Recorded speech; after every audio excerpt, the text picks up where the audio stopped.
Ассалаумағалейкум, жаны жайсан қазақ елі, армысыздар, ардақты ағайын. Семей телеарнасының эфирінде диалог бағдарламасын бастаймыз. Бағдарлама тізгіншісі мен, Азамат Кәлімбеков. Бүгінгі қозғайтын тақырыбымыз жалпы жылдың қорытындысы, яғни қаланың экономикалық даму көрсеткіштері. Студияға жайғасқан біздің мейманымызбен таныс болыңыздар. Нұржан Бақаев, қалалық мәслихат депутаты, және де Дариға Дайырова, қалалық мәслихат депутаты. Қош келдіңіздер. Қош келдік. Сұхбатқа дайынсыздар ма? Жақсы. Енді алғашқы сауалымыз, енді сіздердің қызметтеріңізге тоқтала кетейік. Жалпы жыл басынан бері қалалық мәслихаттың атқарған жұмыстары толығырақ тоқталып өтсеңіздер. Енді Азамат көзді ашып жұмғанша міне жылдың аяғы да болып қалды.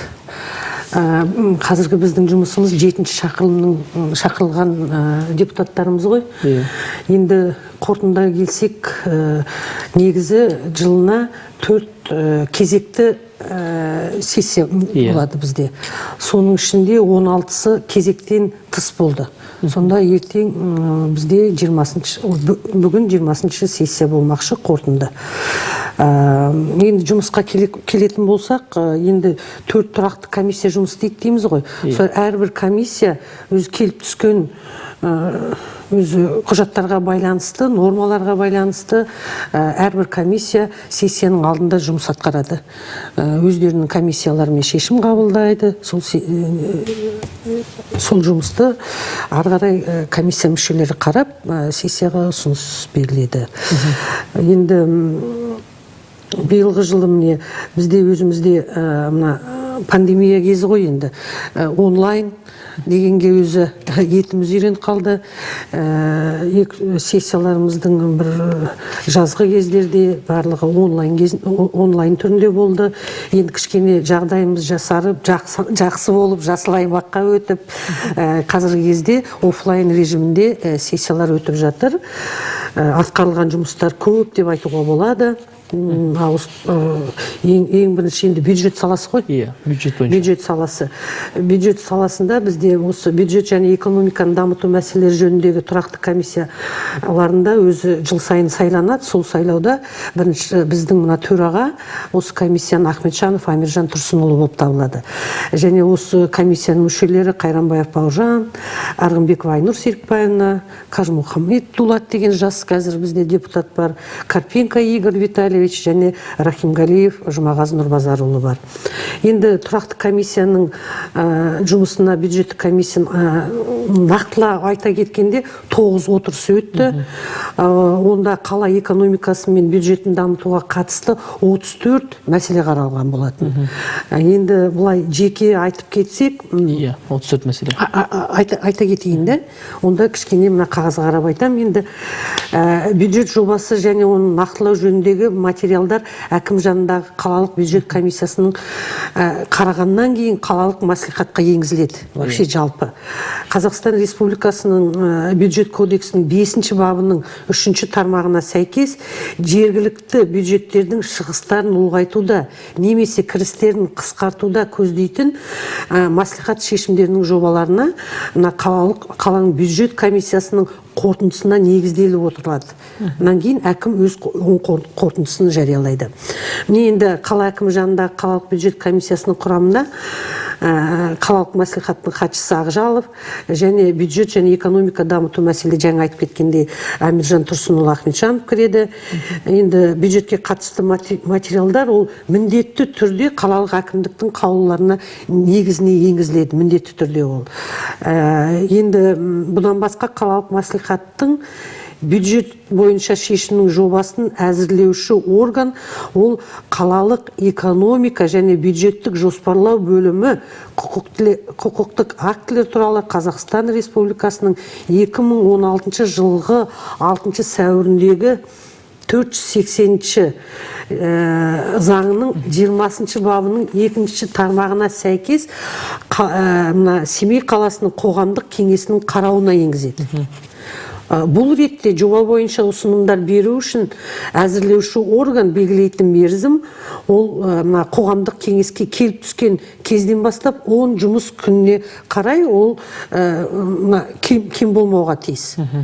Мына енді есепті кезеңде осы жаңа айтып кеткен осы 21 жылда мәслихат бюджетті бекіту енді және оған өзгерістер енгізу бойынша 10 шешім қабылданды осы жыл бойынша. Ол айта кетсек, Семей қаласының 2021-23 жылдарға арналған бюджеті туралы. Енді оған толығырақ айтып кетейін бе? Тоқталып өтсем. Семей қаласының 21-23 жылдарға арналған. Жыл сайын енді 1-тоқсанда тұрақты комиссия жергілікті атқарушы органмен бірге отырып, бюджеттік бағдарламалардың әкімшілерінің есебін тыңдау бойынша жұмыс жүргізіледі. Бюджеттің атқарылу кезінде проблемалық мәселелерге талдау жасайды. Ең бірінші қандай проблемалар, қай ауданда бар қандай проблемалар, біз енді депутаттар халықтан түсіп жатқан өтініштер, сауалдарға байланысты біз проблемаларды айтамыз. Сол проблемаларға сәйкес жұмыстар жүргізіледі. Бұл жыл сайын бюджеттік мәселелер бойынша тұрақты комиссия төрағасының қосымша баяндамасында оның барлығы көрсетіледі. Бүгінгі міне 3-те болатын комиссия, біздің сессияда да ол айтылады болады. 2021 жылғы 17 наурызда тұрақты комиссиясының отырысында бюджеттік бағдарламалардың барлық әкімшілер шақырылған болатын, 17 наурыз күні болған. Ол 1-тоқсан дейміз ғой, 1-тоқсанды бекіткен кезде. Бағдарламаның әрбір әкімшісі бюджеттің атқарылуы туралы есеп береді. Және қалалық мәслихаттың 2021 жылғы 30 наурызындағы номер 6-да 37-ші шешіміне жүргізілген жұмыс қорытындысы бойынша қалалық бюджеттің атқарылуы туралы есеп енді келесі көлемдерде бекіткен болатын. Кірістер, ең бірінші кірістер қанша ақша бізге түседі. Енді кірістерге келетін болсақ, ол 56 да 694-015, ал шығын одан көбірек, ол 67. Енді бұлай толығырақ көп цифрларға айтпайын, сонда 56 кіріс болса, 67 шығыс. Ал таза бюджеттік кредиттеу ол 53. Сонда бюджеттік кредиттеулері мен оның өтеулері бар ғой, ал өтеулері 78.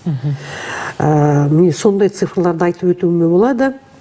Және де осындай шешіммен Абралы бізде, Айнабұлақ, Ақбұлақ, Алғабас, Достық, жанымызда Жиеналы, Ертіс, Қараөлең, Көкентау, Новобаженов, Озерка, Приречный ауылдық округтарда және Шүлбі, Шаған кенттерінде әкімдерінің 2020 қаржы жылындағы 4 деңгейдегі бюджеттердің атқарылуы туралы есептер берілген болатын.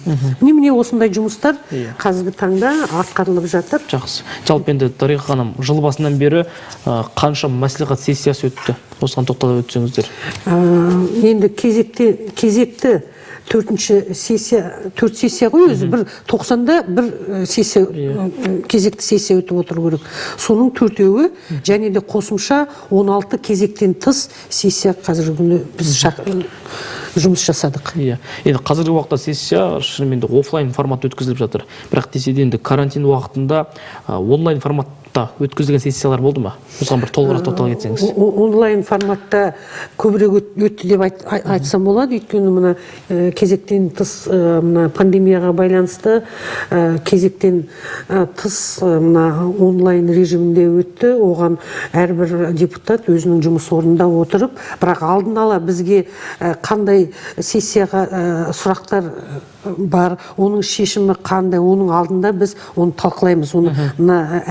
Әртүрлі салалар бойынша жаңа айттым ғой, тұрақты комиссиялар бар. Сол тұрақты комиссия оның жеке оны талдап, әрбір сұрағын қарап, оған бір оң шешімдерін табып, сонан кейін ғана, одан кейін сессияның алдында біріктірілген сессия болады. Осы тұрақтырылған сессияның алдында енді 4 тұрақты комиссияның біріктірілген отырысы болады. Сол отырыста оның егжей-тегжейін қарап, сессияға ол сұрақтарды біз тек қана бәрі ойлайды, қолдарын көтеріп, сол дауыс бере береді деп. Оның барлығын сессияның алдында қарап алып, сонан кейін ғана біз дайын болып онлайн біздің сессияға дайындалып келеміз. Сондықтан біз уже ол шешімін біліп отырамыз алдын ала. Сондықтан сессия бір жақсы жасалынып отырады. Енді осы өтіп жатқан сессиялардың ішінде Нұржан мырза, сізге қатысты қандай сұрақтар көтерілді? Мен өзім өндіріс саласында комиссиясында құрамындамын. Біз енді бұл өндіріс саласында шығаратын сұрақтар ол шаруалық жүргізуші сұрақтар, әлеуметтік объекттер салу, сумен және жылымен қамтамасыз елу, сондай сұрақтар шешеміз. Өзімізде осы жыл 6 отырыс болды. Оның ішінде 13 мәселелер шештік. Отырыстан 4 рет шаруашылық нысандарға аралап шықтық. Оны енді бізде өндіріс саласында енді бұл қаланың ішінде ең сондай бір сұрақ, жол салу сұрақ. Осы жыл жол құрылысына өзі 2,5 миллиард теңге бөлінді. Қаламыздағы Ауезова деген көшесі, ең үлкен бір көше өзі. Қаланың жартысы сол көшеде тұратын. Сол көшемен жүретін дейсің. Жүретін, сондай орталық ремонт жасалып, оның қасындағы бордюрлардың бәрін ауыстырылды. Кейін осы 2 жылдай Дулатова деген көше болды, өзі ортаңғы көше, шағын болып соған сондай құрылыс жұмыстары жасалды. Бәрін орнына келтіріп, бәрін салып, одан басқа 50 километрдай грейдировка жасалды. Ол келесі 2022 жылы бұйырса бұл жолдарға ақша бөлінеді. Бұл жолдар құрылыс жағына ақша бөлініп салынады келесі жыл бұйырса. Мен өзім ойлағаным бойынша енді осы жыл жол құрылысына өте көп қаражаттар бөлінді. Бұлай енді өзімізде осы қаланың тұрғынымыз аралап кісілермен сөйлескен кезде бәрі енді өздерінің рахметтерін айтып жатыр. Осындай жақсы үлкен бір жұмыстар жасалды биыл. Осы Семей қаламыз өркендеп осылай алға шықты жол жағынан. Әлеуметтік сала бойынша не айта аласыздар? Әлеуметтік вообще негізі өзіңіз білесің, Азамат, биылғы жылы мына көшелерді халықтың ризашылығы керемет. Өзімнің әріптесім айтып кеткендей, қаланың көшелері қандай жөнделді. Бізді сондай бір рахмет алғанда біз де риза болып қаламыз. Оның барлығы осы біздің жұмысымыздың нәтижесі деп те айта аламын. Өйткені әрбір көшеге біз халықтың сұрауы бойынша именно осы көшені жасауларыңыз керек, осы көшеде дұрыс жүрмейді деп соның барлығын айтамыз. Үлкен шара жасалынып жатыр. Енді жалпы енді жаңа 4 комиссия дейміз ғой, кім өзі Нұржан Амангелдіұлы өзінің өндірістік саласы бойынша, өзінің жұмыстары бойынша айтып өтті. Енді ең үлкен бір әлеуметтік сала ғой осы қалада. Әлеуметтік салаға келетін болсақ, осы 7-ші шақырылымда әлеуметтік саланың жөнінде тұрақты комиссия бар. Сол тұрақты комиссияның төрайымы деп айтуға келеді. Ол өзіміздің Әлменова Найла Сапанқызы. Ол кісіні барлығы біледі қалада, дәрігер өзі. Неше жыл осы біздің Нұр Отан партиясының мүшесі болып, өзі бір активный, сондай бір жақсы депутат деп айтуға болады.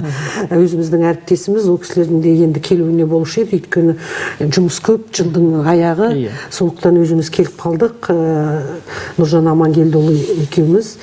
Енді бұл тұрақты әлеуметтік сала бойынша тұрақты комиссияның жұмысына кішкене айтып өтуге рұқсат болса. Міне бұнда осы әлеуметтік сала бойынша комиссияда 9 отырыс өткізіліпті, онда 18 мәселе қаралған. Мына 2021 жылғы 29 қаңтарында тұрақты комиссияның отырысында ең бірінші осы әлеуметтік жүйе ғой, халықты толғандыратын да барлық осы әлеуметтік жүйеге байланысты. Семей қаласы мәслихатының 1 ақпанында енді біздің шешімі бойынша, осы мәслихатымыздың шешімі бойынша Семей қаласы әкімдігінде 2021 жылғы 4 ақпанында мына 244 қаулысымен біздің қала азаматтарының жекелеген санаттарының әсіресе қала ішіндегі қоғамдық көлікте таксиден басқа, қоғамдық көліктер бар ғой, таксиден басқа, таксиді қоғамдық көлік деп айтып отырған жоқпыз. Тем не менее, ол қоғамдық көлік болып табылады, бірақ оларсыз жол жүру үшін жеңілдікпен жол жүру туралы қаулы бекітілген болатын. Онда ол отан соғысына қатысушылар мен мүгедектердің тегін жол жүруі қарастырылды, тегін жол жүрілуі. Және 1 топтағы көзі көрмейтін мүгедектер, 2 топтағы көзі көрмейтін мүгедектер, олардың барлығы тегін жол жүруіне қаулы бойынша жүре алады. Және де 70 жастан асқан зейнеткерлер, тарифте қазір қанша ақша төлейміз жол жүруге? 80 теңге ме? 80 теңге болса, соң 40 теңгесін төлейді. Ең төменгі зейнетақы алатын зейнеткерлер де тегін жүреді. Және 1 топтағы мүгедектер, 2 топтағы мүгедектер тегін жол жүру үшін біз осы әлеуметтік сала бойынша комиссия сондай бір жақсы қаулы жасады. Сол үшін жұмыс істеді. Және депутаттар бізде Ұлы Отан соғыс ардагерлерін қамқорлықтарымызға алған болатынбыз. Әрбір соғыс ардагерлеріне біз өз қамқорлығымызды беріп, бәрі ойлайды, осы 9 майда ғана осы соғыс ардагерлеріне өздеріңіз көңілімізді білдіріп жатамыз. Олай емес, біз күнделікті деп айтуға да болады. Ай сайын өздерінің үй маңайындағы аумақты абаттандыруға, үйдің жеке пәтердің ішін және үй жанындағы учаскені абаттандыруға, сол Ұлы Отан соғысының ардагерлер тұратын үйлерге, және дәрі-дәрмекпен оларды қамтамасыздандыруға, және медициналық мекемеге барған кезде көлік құралын беруге, сондай көп үлкен аумақты жұмысты депутаттар жасап отыр. Өзім әріптестеріме үлкен алғыс айтамын. Ол кісілер өздерінің жұмыстарынан бәрі ойлайды. Маған да өзім әріптесіме де айтатын сияқты, сіздер бір жалақ қалып отырсыздар ма деп. Біз өзіміздің қалай айтсам екен, өзіміздің азаматтық патриотизміміз дейміз ғой, солмен байланысты тегін осы жұмыстардың барлығын жасаймыз. Тегін осы кісілерге осындай бір қамқорлықпен қарап, азық түлігін апарып береміз, үйін жинастырып береміз. Волонтерлармен бірге барып, көп жұмыстарды атқарып жатырмыз. Соның барлығы көзге көрінбейтін жұмыстарды айқайлап айта алмаймыз. Бізге бірақ оны айтыңыздар, жария қылыңыздар дейді. Біз оған өзімізге ұят санаймыз. Оны жасаған да дұрыс. Сондықтан мен ойлаймын, халық соны білсе деп. Ал негізінен енді бүгінгі тақырыбымыз қаланың экономикалық даму көрсеткіштері ғой. Жалпы сіздердің пікірлеріңізше қаланың экономикалық даму деңгейі қандай? Өте зор. Дамыған бұрынғы бюджет бізде қандай болса, соның 2 есе өскен ғой. Жаңа айтып отыр ғой, әріптесім 2 миллиард деп отыр, 2 миллиард 2,5 миллиард. 2,5 миллиардқа жол жөнделді. Ондай ешқашан біздің тарихымызда болмаған дүние. Сондықтан ол келесі жыл көпір салынады. Айтып өтсеңіз, Аха Соқырау. Келесі өздеріңізде естіп жатқан шығарсыздар, ақпаратты. Келесі жыл көпір салынады. Оғанда үлкен қаражаттар бөлініп жатыр. Келесі жылға 4 миллиард теңгеге дейін осына жол салу мәселелерін шешу үшін ақша бөлінеді деп сондай енді пландар бар енді.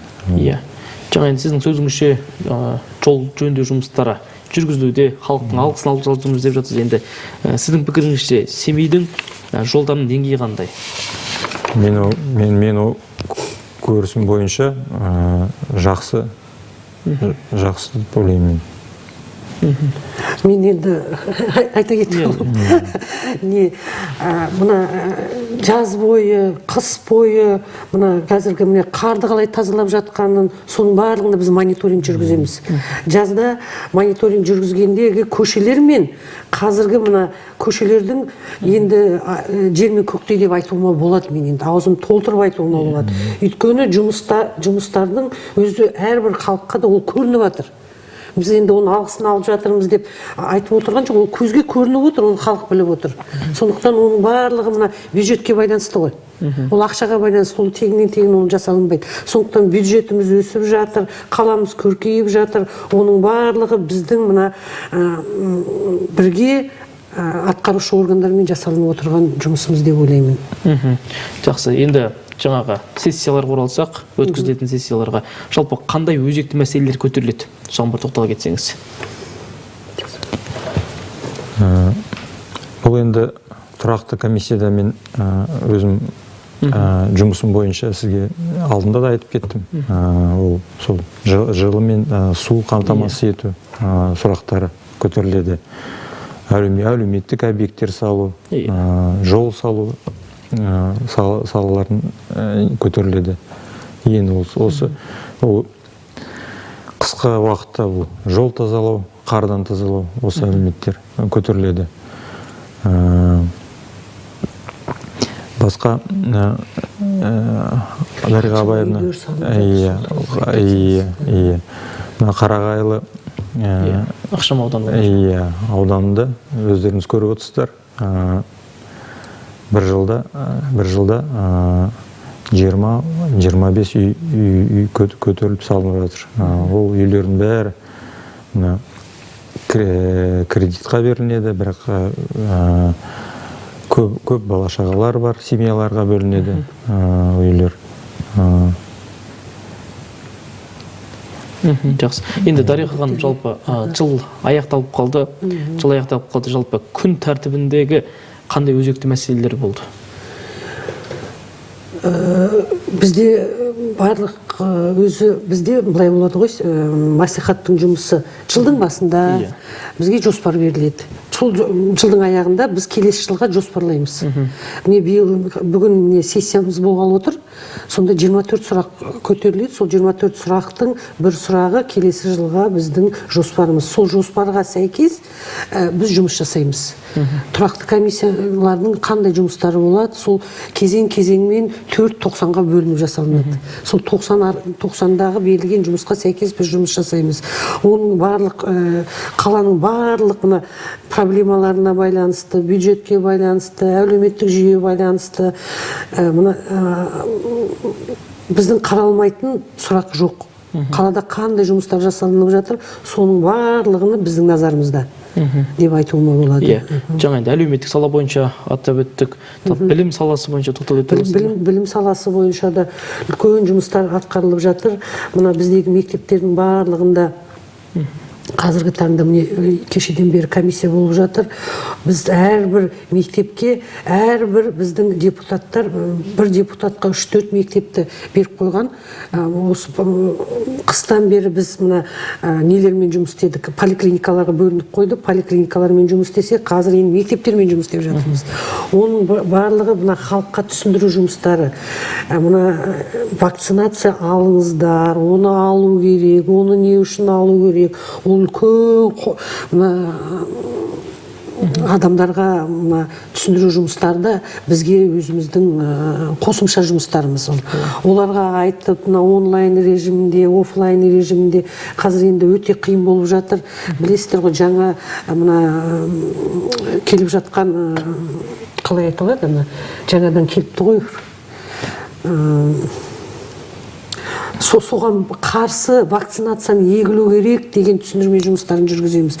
Барамыз, егерде сол мекемеде, мектептерде директорлермен сөйлесіп, оқушылармен сөйлесіп, ата-аналарына барып, оның барлығын сонан кейін есеп береміз өзіміздің мәслихатта. Қандай жұмыс атқарылып жатыр, неге ол балалар егілмей жатыр. Енді әрбірден қарасаң, ол барлығымыздың біздің ортамызда жасалынған дүние. Ортамызда адамдарға біз түсіну жұмыстарын дұрыс атқаруымыз керек. Біз де адам, біз ол кісілер де адам. Сондықтан ойлаймын, ол жұмыстардың барлығы дұрыс жүйеге қойылуы бізбен сіздерге байланысты деп, барлығымызға байланысты. Сондай жұмыстар. Бұл өндіріс жағынан, енді білім жағынан, бұл өздеріңіз көріп жатқан шығарсыздар да, Восточный ауданында үлкен мектеп салынып жатыр. 200 орынға. Яғни Степной ауданында, ол жерде де 300 орынға сондай бір мектеп салынып жатыр. Және біз жылда қарап осылай айтып жатырмыз енді қай жерде де біздің балаларымыз мектепке алыс болып жатқан жерге, сондай райондарға сондай бір мектептер салу, сондай нетіп өзіміздің пікірімізді білдіріп жатырмыз. Азамат міне Восточный водный кенті деп отыр ғой, иә. Енді әлеуметтік желідегі адамдар көп сенетін болып кетті қазір, енді өкінішке орай. Онда мына диванный критиктер дейміз ғой, сол кісілер бар, небір сөздер жазады. Әрине біз оған уже етіміз үйреніп алды. Сол Восточный водный кенттері қазір мына сағат 4-те бүгін общественный слушание болады деп жатыр. Бірақ мектеп неге салынбай жатыр, бізге не болмай жатыр, су неге жоқ деген нәрселерді көтеріп жатыр. Оның барлығы бір жағынан дұрыс деймін, бірақ атқарылып жатқан жұмысты көрмейді ғой, көрмейді. Қазір оларға біз қандай мына балаларға детский площадка дейміз ғой, соны салып бердік. Енді соның ақшасы неге көп деп шықты ғой. Енді қазір рыноктың өзі қымбат. Әрбір қазір бұрын 5 мыңға дастархан жаюшы еді, қазір 30 мыңға дастархан жай алмаймыз. Сол сияқты ол да солай ғой. Соны енді көрмейтін адамдар да бар, көретін адамдар бар. Сол жерге садикте салынатын болады келесі жылы. Және әрбір ауданға, по-моему, 8 аудан, 8 ықшам ауданға 10 миллионнан ақша бөлінеді келесі жылы. Әрбір сол өздері көрсеткен сол аудандарға, мына балаларға, немесе жай өздерінің қалаулары бойынша, кейбіреулер мына балаларға ойнайтын жер салып бер дейді. Кейбір ата-аналар айтады, жоқ, бізге тренажерлар жасап беріңіздер дейді. Соған байланысты сол халықтың сұранысы, өтінімдері бойынша ол жасалынады. Оның барлығы жақсы нәрсе ғой. Жылға солардың біздің халықтың, енді халықтың ішінде біз де бармыз. Біз енді алтын көпіріміз ғой, халық пен өкіметтің арасындағы алтын көпір. Сол алтын көпір біз олардың айтқанын біз жеткізуіміз керек. Соған бюджеттен ақша бөліну үшін жұмыс жасауымыз керек. Соны жасалынып жатыр қазіргі күнде. Оны халық көрсе деймін, білсе екен деймін соны. Сол туралы. Жалпы енді Дариға ханым, Семей қаласының өңірлері туралы айта кетсеңіз, осы туралы не айта аласыз? Сол ауылдардың дамуы туралы. Бізде қаншама ауылдық округтер бар, және шағын аудандар бар. Айта өтсек, енді өздеріңіз жаңа білесіздер қайсысы. Восточный, водный, восход дейміз. Мен енді өзімнің, бізді мына депутаттарды секторға, бұрын округ болды ғой, қазір сектор арқылы бөліп тастаған. Сол округтарымызға барып, халықпен кездесіп, негізі заң бойынша біз оларға жылына бір рет есеп беруіміз керек халықтың алдында.